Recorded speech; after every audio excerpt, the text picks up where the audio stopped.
भारत के शूरवीर महाराणा प्रताप। नमस्कार प्यारे दोस्तों, आपका बहुत बहुत स्वागत है हमारे इस चैनल पर। आज की हमारी वीडियो में हम आपको बताएंगे भारत के शूरवीर की गाथा, जिनका नाम है वीर महाराणा प्रताप। देश में यूँ तो न जाने कितने वीर और महान योद्धा थे जिन्होंने भारतीय अस्मिता को बचाने के लिए अपनी जान तक कुर्बान कर दी, मगर भारत के वीर पुत्र महाराणा प्रताप उस बब्बर शेर की तरह थे जो अपराजित रहकर विदेशी आक्रमणकारी क्रूर मुगलों से लड़ते रहे। महाराणा प्रताप के नाम से मुगल बादशाह अकबर तक कांपता था। भारत के वीर पुत्र महाराणा प्रताप देश के सबसे वीर योद्धाओं में से एक थे। राजपूतों में अपने पूर्वजों के जैसे ही उनका अंदाज था। मुगलों को भी उन्होंने नाको चने चबवा दिए थे।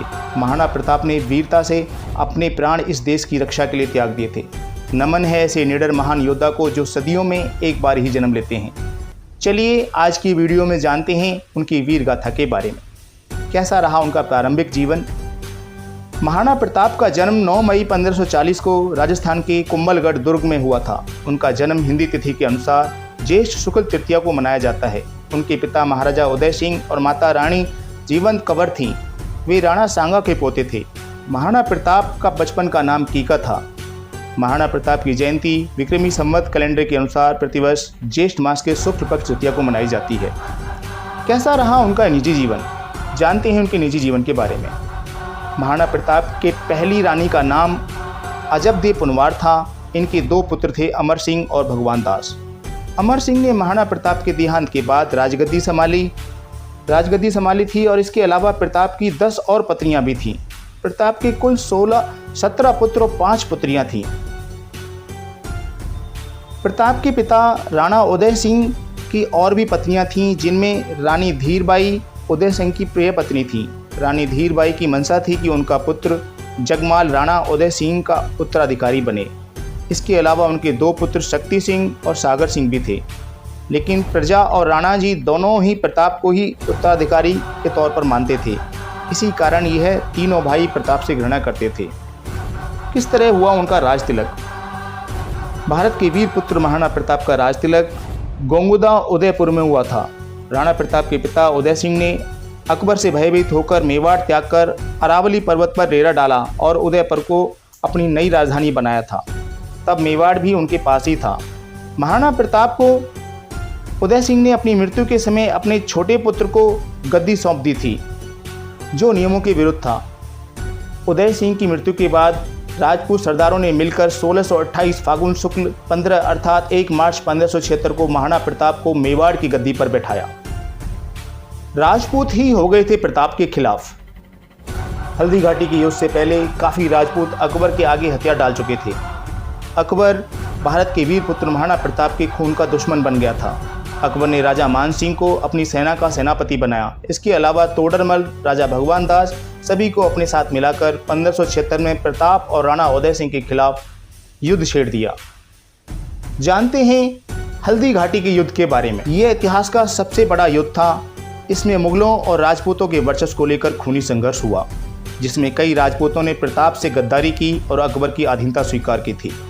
1576 में राजा मान सिंह ने अकबर की तरफ से 5000 सैनिकों का नेतृत्व किया और हल्दी घाटी पर पहले से 3000 सैनिकों को तैनात कर युद्ध का बिगुल बजाया।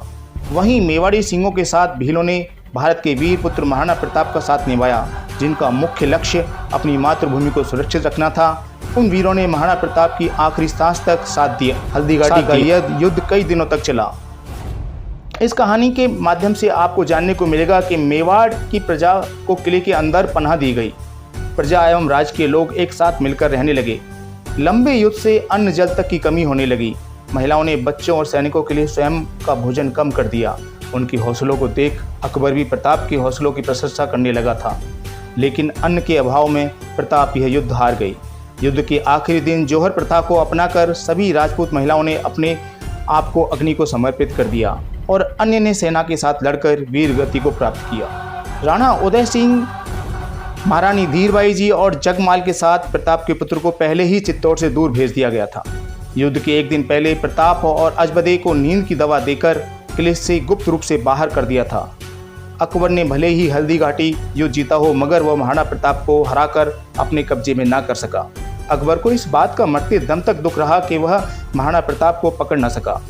युद्ध के कई दिनों तक जंगल में जीवन जीने के बाद महाराणा प्रताप ने नया नगर बसाया जिसे चावड़ नाम दिया गया। कैसा था उनका घोड़ा चेतक, जानते हैं उनके लोकप्रिय घोड़े चेतक के बारे में। महाराणा प्रताप की इस कहानी में आपको चेतक के बारे में भी जानने को मिलेगा। चेतक भारत के वीर पुत्र महाराणा प्रताप का सबसे प्रिय घोड़ा था। चेतक में संवेदनशीलता, वफादारी और बहादुरी की भरमार थी। यह नीले रंग का अफगानी एसो था। वह हवा से बातें करता था। चेतक की बदौलत उन्होंने अनगिनत युद्ध जीते थे। हल्दी घाटी के युद्ध में चेतक काफ़ी घायल हो गया था। लड़ाई के दौरान एक बड़ी नदी आ जाने से चेतक को लगभग 21 फीट की चौड़ाई को लांघना था। चेतक प्रताप की रक्षा के लिए उस दूरी को लांघ देता है, लेकिन घायल होने के कारण कुछ दूरी तय करने के बाद वो अपने प्राण त्याग देता है। 21 जून 1576 को चेतक प्रताप का साथ छोड़ देता है। चेतक की मृत्यु से महाराणा प्रताप पहले जैसे नहीं रहते हैं। कैसे हुआ था महाराणा प्रताप का देहांत? वीर पुत्र महाराणा प्रताप का निधन 57 वर्ष की आयु में 19 जनवरी 1597 को हो गया था। वह जंगल में एक दुर्घटना की वजह से घायल हो गए थे। कई इतिहासकारों का मानना है कि हल्दी घाटी के युद्ध के बाद महाराणा प्रताप ने मेवाड़ धरा को स्वतंत्र कराया और यही कारण है कि आज तक कोई भी महाराणा प्रताप को नहीं हरा पाया। जानते हैं कुछ अनजाने किस्सों के बारे में। महाराणा प्रताप की वह किस्से आपको शायद पहले कभी किसी ने नहीं बताए होंगे। चलिए जानते हैं उनसे संबंधित कुछ अनजाने किस्सों के बारे में। मेवाड़ को जीतने के लिए अकबर ने कई बार प्रताप पर हमला करने के प्रयास किए, लेकिन वह हर बार मुंह की खाता रहा। इतिहासकार बताते हैं कि अकबर की सेना की संख्या 80,000 से 1 लाख थी, जिससे महाराणा प्रताप की सेना 20,000 ने लंबा युद्ध किया। महाराणा प्रताप का हल्दी घाटी के युद्ध के बाद का समय पहाड़ों और जंगलों में ही व्यतीत हुआ। प्रताप और उनका परिवार जंगलों में घास की रोटियां और पानी से कार्य चलने को मजबूर थे। मुगल चाहते थे कि महाराणा प्रताप किसी भी तरह अकबर की स्वाधीनता कर दीन इलाही को अपना धर्म बना ले।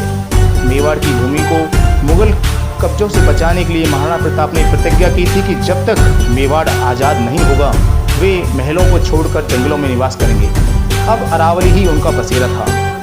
मेवाड़ के गौरव भामाशाह ने महाराणा के चरणों में अपनी सारी संपत्ति रख दी। भामाशाह ने 20 लाख असरफियाँ और 25 लाख रुपए प्रताप को भेंट में प्रदान किए। महाराणा प्रताप का भाला 81 किलो वजन का था और उनके छाती का कवच 72 किलो का था। उनके भाला, कवच, ढाल और साथ में 2 तलवारों का वजन मिलाकर 208 किलो था। तो दोस्तों, यह थी महाराणा प्रताप की जीवन गाथा। आशा है आपको ये पसंद आई होगी। अगर आपको ये वीडियो पसंद आए तो अपने दोस्तों को शेयर करें, साथ ही हमारे चैनल को सब्सक्राइब करें। धन्यवाद।